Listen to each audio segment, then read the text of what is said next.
Bonjour à tous et bienvenue dans cet exercice qui porte sur le calcul de l'énergie potentielle de pesanteur, l'énergie cinétique et l'énergie mécanique. Commençons alors par l'énoncé de l'exercice. À une altitude h qui est égale à 16,8 mètres du sol, un drone de masse m qui est égal à 500 grammes vole à une vitesse de 2,49 mètres par seconde. On donne l'intensité de pesanteur petit g qui est égale à 9,81 newtons par kilogramme. Première question de l'exercice, calculer l'énergie cinétique du drone.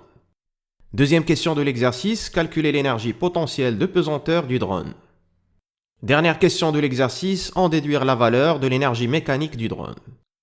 Vous pouvez mettre la vidéo sur pause et tenter de trouver les bonnes réponses. On revient ici pour la correction dans 10 secondes.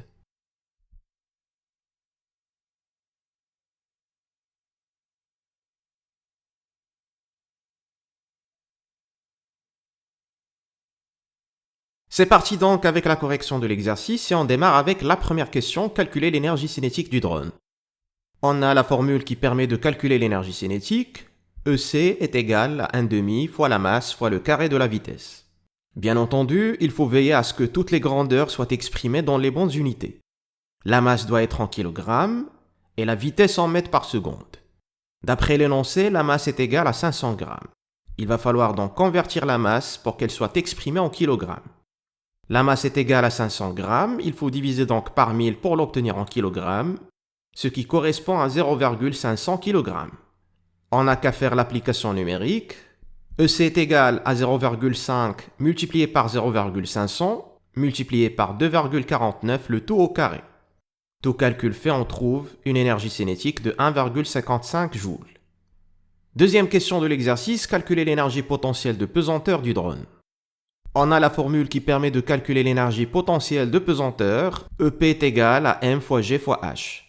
M étant la masse, petit g l'intensité de pesanteur et h la hauteur ou bien l'altitude. Dans cette formule, la masse doit être exprimée en kilogrammes et la hauteur en mètres. On passe directement à l'application numérique. EP est égal à 0,500 fois 9,81 fois 16,8. Ce qui donne 82,4 joules. Troisième question de l'exercice, en déduire la valeur de l'énergie mécanique du drone. L'énergie mécanique, c'est la somme de l'énergie potentielle de pesanteur et de l'énergie cinétique. On a donc EM est égal à EP plus EC. On n'a qu'à remplacer avec les valeurs numériques. C'est 82,4 plus 1,55, ce qui donne une énergie mécanique de 83,95 joules.